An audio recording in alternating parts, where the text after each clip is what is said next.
Hey, so I'm Hannah and I'm here today to tell you my story and to give you some friendly and hopefully good advice to teenagers and other young adults around my age, I'm 18, on what to do when someone you love is diagnosed with cancer and how to get through it basically, and just to stay strong when everything feels like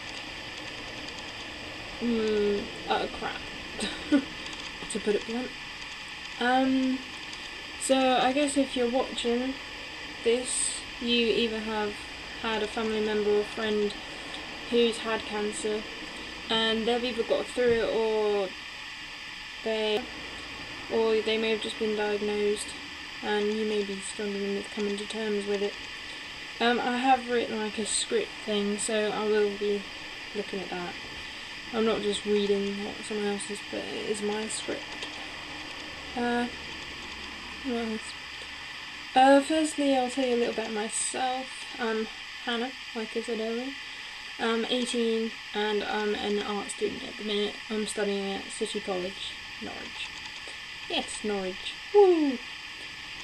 It's not that great, honestly. So my mum was diagnosed with cancer 3 years ago, and I can happily say that she's still here today, which I'm proud of my mum.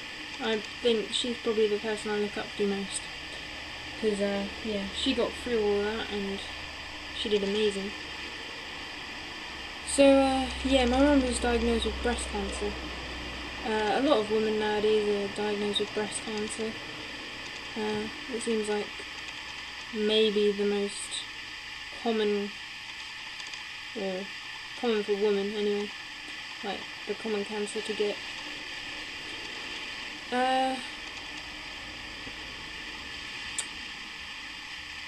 When my mum was first diagnosed, I remember things being a bit weird. I didn't know, obviously, and they were going to tell me one evening, and I remember coming home from school and they were acting a bit odd and not their usual selves, and they seemed like to be putting on an act of happiness, if you know what I mean. So I sort of just came out of it and guessed that she had cancer, which was kind of hard because, yeah, guessing just wasn't a great way to find out, really. But my parents then sat me down and explained the whole thing to me, and I remember that I didn't cry, and I kind of felt bad for not crying because I thought I should be upset. And yeah, but one hint of advice: don't like feel bad for not getting upset, because that's completely normal. What you're like going through is shock, and yeah, after a while you may find that you want to cry about it or get upset about it, but it's fine to not cry straight away. Also, I remember the next day, I have to go to school, and obviously I didn't sleep well that night. Oh, there's a car. Sorry, there was just people looking at me. So yeah, I didn't sleep well. I went to school the next day, and my friends, already knew, which was weird, so I didn't know how they knew, but my mum had told, my friend's mum. So it made it kind of easier, because they knew. So, yeah. I'd say another little tip or advice. Don't block your friends out. I'm pretty sure I did. I didn't talk to them about how I was feeling, and I didn't really talk to anyone. Like the first week I'd been told, and yeah, I found it really hard. And the people you need the most are your friends and your family, so you definitely should keep them close and not to push them away, because that's not going to help you. Another thing I did, which I regret doing, is when I found out what kind of cancer it was and what kind of type it was, I researched it on Google because I wanted to know more about it, which was the worst mistake I've ever made. Because Google can give you a lot of information, and yeah, it gave me the information I wanted to know, but in some ways it gave me too much information that it made me worry even more. So Google is probably not the best place to look, and yeah, it can make things worse. So don't do that. Just don't look on Google, don't research it. If you want to know more about it, the best person to ask is either the person who's got it or go and see like a nurse or the doctors or something, because they can give you a lot of information on like breast cancer and stuff, or whatever cancer it is.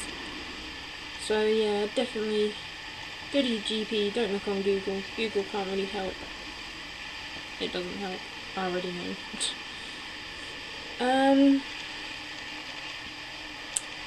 What else? Oh yeah, at the start you don't really feel like you've got anyone to talk to. You don't really want to talk to your family because, well, they're going through enough, and you don't want to upset them even more by asking them tons of questions about everything, like if you're going to be okay, because they don't know the answer to that. And yeah, I remember that being really hard. Like the first week I sort of blocked my friends out, and I remember I listened to a lot of music, which helped, but it didn't really help because I was just blocking out reality. So yeah, you should like find hobbies or something to do at that sort of point in time to keep your mind occupied. I remember like going to school kept my mind occupied for like half the day, but when I got home things just went back to, you know, oh, my mum's got cancer, oh, what's gonna happen? So yeah, it wasn't good. So when I was at school, because I found it quite hard to concentrate, I talked to a teacher because I found it easier than talking to family about how I was feeling, and they could see that, yeah, that I was struggling, and I don't know, they really helped because once they knew. So where was I before my camera decided to cut out on me? So yeah, I was saying go to the GP like, if you're worried about your own health, and there is an actual test you can get done. My camera is actually being a real pain because it keeps saying memory full, so I'm sorry that you keep getting all these cuts, but yeah.